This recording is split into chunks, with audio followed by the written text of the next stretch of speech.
భలే వంటి కార్యక్రమానికి స్వాగతం. ఈ రోజు గుమ్మడికాయ హల్వా ఎలా చేస్తారో చూద్దాం. ముందుగా కావలసిన పదార్థాలు. రేయ్, అది పైనాపిల్ కదా, గుమ్మడికాయ అంటవేంది? Joke, Frank. అంత గట్టిగా కొట్టవేంటి బ్రదరు? ఇలాంటి తొక్కలో జోక్ చేస్తే మెడల్ ఇరిచేస్తాను. వద్దులే. ఇంతకీ పైనాపిల్ తో ఏం చేస్తున్నావు ఇప్పుడు? పైనాపిల్ కట్ చేసుకుని తినొచ్చు, జ్యూస్ ఏం చేసుకో. చేయకుండా కూడా పక్కకు పెట్టాలి. అది నీలాంటి చేస్తాను. మరి నువ్వేం చేస్తావో చెప్పరా బాయ్. ముందైతే పైనాపిల్ పైన తొక్క తీసి నీట్ గా పీసెస్ కట్ చేసి పెట్టు. ఏంటది, పంచదార? పైనాపిల్ హల్వా కానీ చేస్తున్నావా? నీ కళ్ళు నా కళ్ళు. కాకులు. Hold on. అవి రైస్, బాసుమతి రైస్. అయితే నీ బ్రెయిన్ నా బ్రెయిన్ గద్దలు అంటే రాబిట్స్. సత్తెలు, రాబిట్స్. ఏం మాట్లాడుతున్నావురా? మరి పైనాపిల్ ఫ్రైస్ నువ్వేం మాట్లాడుతున్నావురా? అంటే నేను పైనాపిల్ తో పులావ్ చేయబోతున్నా. పైనాపిల్ తో పులావ్ బాగుంటది. అంటే నేను కూడా ఫస్ట్ టైం రా.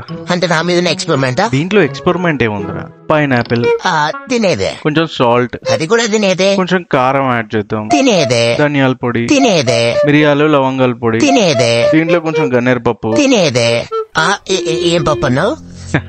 పప్పు కాదు గాని ఈ మసాలాలన్నిటిని పైనాపిల్ ముక్కలకి మంచిగా పట్టించాలి. ఓకే, ఇవేంట్రా చెర్రీసా?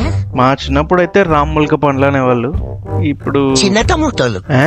చిన్న టమోటాలు మీ ఊర్లో కూడా అలానే అంటారా? ఇంతకీ మీరు సబ్స్క్రైబ్ చేశారా? ఏంటది? నెయ్యి. మరి ఆయిల్? ఆయిల్ కూడా వేయాలి. కొంచెం నెయ్యి వేయడం వల్ల స్టమక్ అప్సెట్ కాకుండా ఉంటుంది. Okay, what next? బిర్యానీ ఆకు, పచ్చిమిర్చి, ఆనియన్. ఆనియన్ కొంచెం మెత్తబడిన తర్వాత అల్లం, జీలకర్ర. కరెక్ట్. ఇప్పుడు పైనాపిల్, చిన్న టమోటాలు అవే వేసేయండి.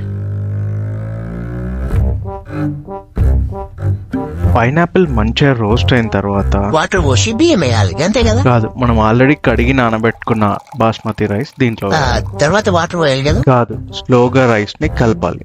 ఈ కలిపే టైంలోనే చిన్న టమోటాలు వాటిని బ్రేక్ చేస్తూ కలపాలి.